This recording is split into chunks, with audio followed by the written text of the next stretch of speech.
Howdy! In this video, we're going to solve some exponential equations that also require factoring. So we're going to start with this one. We have e to the 2x minus e to the x minus 6 is equal to 0. So we cannot take out any greatest common factors, right? Because e to the x and 6 have no common factors, and it kind of looks hopeless in a way, but there's a little trick. If you recognize that e to the 2x by exponent properties can be rewritten as e to the x all squared, then we can rewrite this problem as e to the x all squared minus e to the x minus 6 equals 0. Now, how does that help us? Well, this should hopefully look a lot like a little quadratic, except instead of where you usually just have a regular x, we have an e to the x. Okay, you can factor it with that, or if you want, you can do a substitution. You could, for example, say, let's let u or maybe y or any letter other than e, x, or e, I suppose, equal to e to the x. Okay, then we can replace each e to the x by that u. So this would become u squared minus u minus 6 is equal to 0. Well, there's a regular quadratic, so it's got a leading coefficient of 1, so therefore we can just say, okay, what two numbers multiply to negative 6 and add to negative 1? So the both factors will start with a u. Let's see, negative 3 and positive 2 will multiply to negative 6 and add to negative 1. So when we FOIL that out, we do get u squared minus u minus 6. Okay, now it's factored on one side, it's equal to 0 on the other, so we set each factor equal to 0 to get u minus 3 equals 0 and u plus 2 equals 0.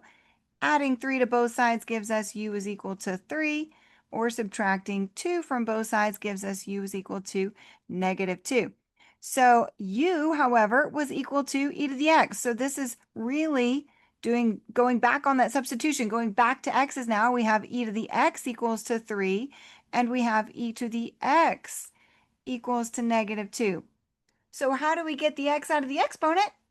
That's where logs come in. That's what a log is. A log is the exponent in an exponential equation. So you can either rewrite it in logarithmic form by saying, okay, e means log base e or ln, right? So this would be ln of 3 is equal to x, or you can actually, if you want, you can take the log of both sides. So I'm kind of doing it both ways. So what I was doing right there is I was doing converting this from exponential form into log form.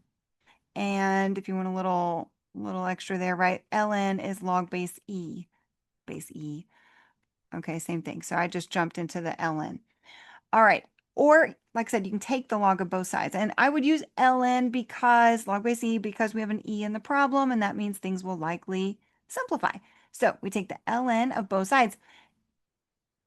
Now there's a problem with this one, right? Natural log of e to the x, that does simplify by inverse properties to just x. But natural log of negative 2 is undefined. You cannot take the natural log or any log of a negative number. So that is, there's no solution, undefined, however you want to describe that one, okay? So the only solution, it turns out, is right over here. X is equal to the natural log of 3, okay? So that's one where you use quadratic factoring techniques to solve an exponential equation. Kind of tricky because you're combining two different, seemingly different techniques and things into a single problem. All right, so pause the video, try the next one on your own first, but I'm going to go ahead and get started on it. So next we have this equation. We want to solve 3x e to the x plus x squared e to the x is equal to 0. So what can we do here? Well, we could factor, right? If we take out, what do they both have in common? We can take out 1x and an e to the x from both terms, and that will leave us with 3 plus x equals 0. Well, now it's factored on one side, it's 0 on the other side, so we can set each factor equal to 0. First factor is plain x. If I set x equal to 0, bam, it's done. There's a solution. If I set e to the x equal to 0, we'll come back to that in a moment, or we can set 3 plus x equal to 0 by that zero product property.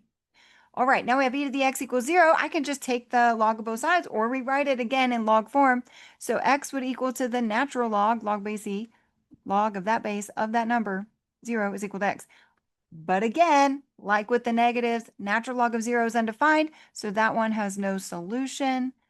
And then over here, we just subtract 3 from both sides. We get x equals -3. So that problem has two solutions there. And there we have it. There are two problems which are exponential equations, but we had to use factoring techniques in order to solve them.